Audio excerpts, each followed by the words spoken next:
Hello everyone, welcome to a new video. I'm really liking the whole sunglasses setup, so I'm gonna continue to do that. So today's video is on the menstrual cycle and menstrual blood magic specifically. So if you're interested in blood magic, if you're interested in developing a more better relationship with your menstrual cycle, then this video is for you.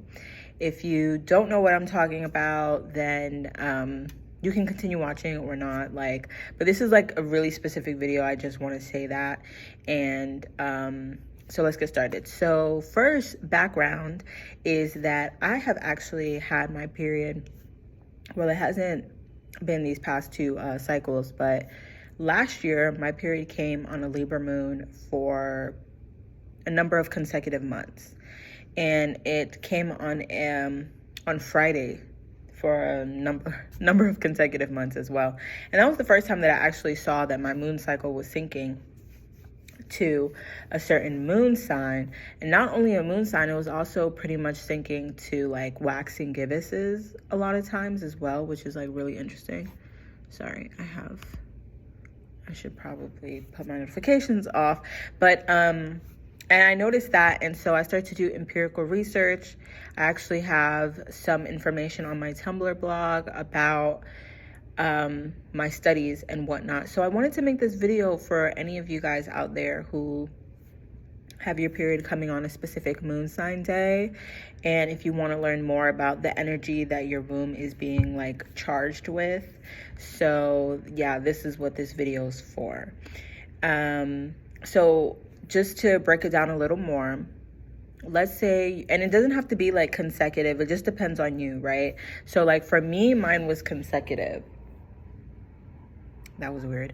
But for some other people, it might not be like that. It might be like 1 month your period comes on a Sagittarius moon, and then the next month it comes on a Cancer moon. This is for whichever way that you want to use it, but I will say that this is a lot better for you guys that your period comes on a consecutive moon sign.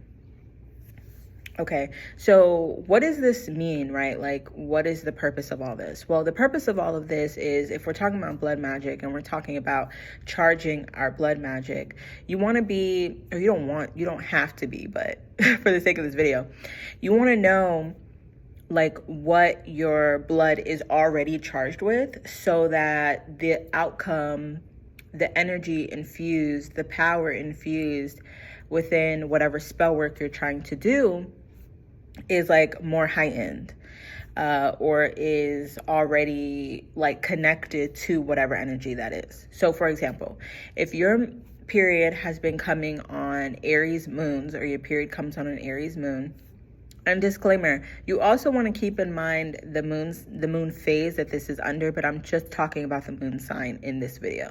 So if your period is coming on an Aries moon, Aries has to do with independence, initiative, as well as drive, will, determination, also rules like the head.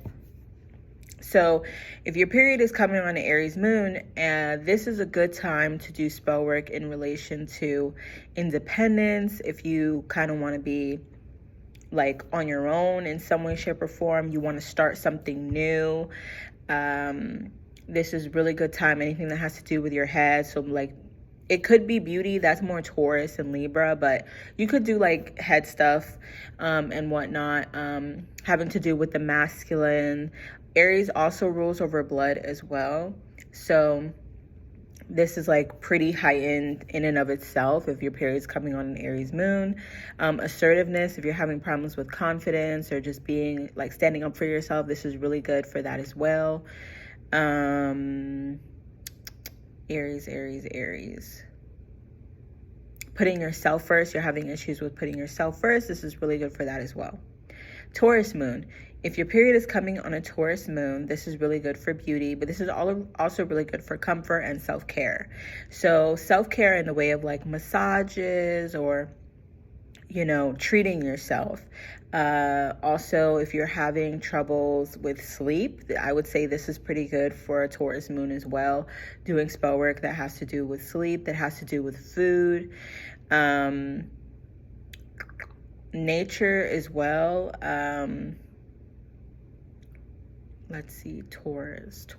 Gardening as well. This is a really good sign if you want to put your blood in your plants. If your moon is coming in Gemini. If your period is coming on a Gemini moon, this is really good for communication, for travel, processing data. So this could have a lot to do with your mental sphere, but also siblings as well. This is really good for any spell work that has to do with your neighbors. Like if you have some it just depends. Do you want a better relationship with your neighbors, or maybe you kind of want your neighbors to leave you alone?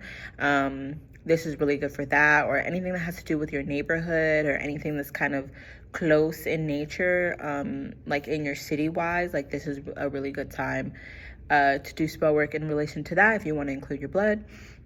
If your period is coming on a Cancer moon, now this is very interesting because Cancer rules the moon, the moon rules Cancer. So if you want any spell work that has to do with family, that has to do with your ancestors, children as well, I would say for this. So if you're having issues conceiving, this is pretty good under a Cancer moon, also under a Leo moon, but a Cancer moon as well. Just the home in general, and I didn't mention this in the Taurus moon, but design as well is really good for the Taurus moon. With Cancer, your emotional body as well. This is a really good time for that. If your period is coming on a Leo moon, then this is really good for children. I would say more so than Cancer. Also good for pleasure and romance, gambling, pleasure. I already said pleasure. Anything that has to do with partying, social life. This is also really good under Leo. Confidence as well is different from Aries. Aries is kind of that fundamental, assertiveness, and Leo is main character energy. So it really is strength, and pride and courage. This is really good for that as well. Let's see, Virgo moon. If your period is coming under a Virgo moon, then this is really good for nature as well. I would say plants here too. You could put your period blood within your plants. Also, when it comes to keeping track of things, if you're having trouble keeping track of certain things, I would say doing blood magic over this as well would be pretty good. Man, I had a whole thing about Virgos. Sometimes when I come to Virgo, I'm like, what? Let me think. Virgo. I will maybe come back to that, but that's what I have off the top of my head. If your period is coming under a Libra moon, this is really good for romantic relationship or any relationship. I would say Leo is really good for a romantic relationship. And then Libra is good for partnership in general. So whether it's romance or not, that's good for Libra. Also legalities is really good for a Libra moon. If your period is coming on a Libra moon, harmony, beauty, especially, the way you come across to others. This is also a really good energy frequency, I guess, to work with as well. Yeah. And if your period's coming under a Scorpio moon, anything that has to do with vengeance, anything that has to do with lust as well, sex, sex magic, would be really good if your period's coming on a Scorpio moon. Also, magic that has to do with inheritance or debt, money. Oh my gosh, duh, Taurus moon is perfect for money spells. How did that pass me? You know what? It's okay because it came back around. So yeah, Scorpio is really good for money as well. It's mostly good for other people's resources. If you're doing your If you if your period is coming under Taurus moon, that is good for like your money, like your independent, like, resources and ownership and assets and properties and stuff like that. Things that you want to build is really good for the Taurus. With Scorpio, yeah, other people's resources. Necromancy would probably be good to do under the Taurus, under the Scorpio. Magic, if that's what you're into. Let's see. Anything that has to do with like death and rebirth, stuff like that. I would say masturbation too, which I don't, you know what? We're not even gonna get into that. If your moon cycle is coming under the sign of Sagittarius, this is also really good for legalities as well. This is really good for higher learning. Gemini is also good for school, by the way. If you know somebody, we're just gonna talk about like if this is you personally that's using it, like then school would be good for Gemini. Sagittarius as well. Sagittarius, foreign travel. Like just like reaching new heights, like in general. Also, I would say partying a little bit with Sagittarius as well. Philosophy, wisdom, anything that has to do with your beliefs is also really good under the Sagittarius moon. Foreign culture, like if you, for example, you want to meet people, you want to like attract more like foreign cultures to you, then this would be pretty good for that as well.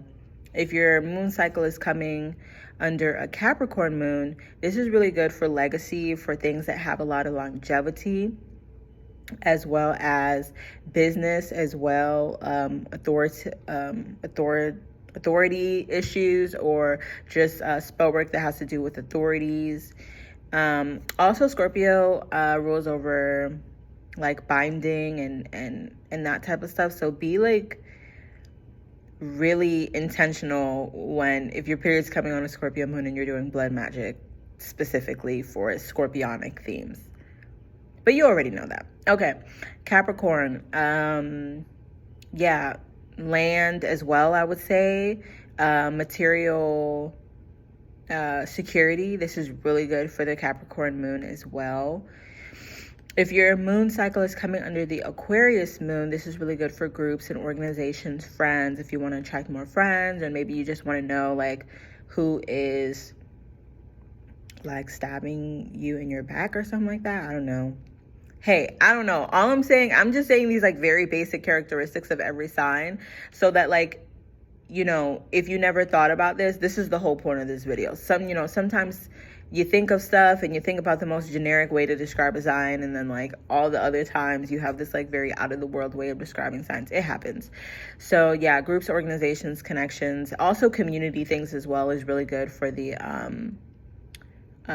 Aquarius. If your moon cycle is coming under the Aquarius moon, I would say Libra is more so good with like neighbor stuff too, to be honest. But anyway, yeah, if your period is coming under a Pisces moon, then this is really good for forgiveness and compassion, letting things go, otherworldly things, and whatnot. So yeah, like I said, the whole point of this video is so that at least you understand what energy that your womb is connecting to, especially when you're releasing blood, and how our blood is very powerful. Menstrual blood is so powerful. There's countless videos, countless topics about it. And so if you're the type that you want to use it, you want to learn more about it, then this is perfect.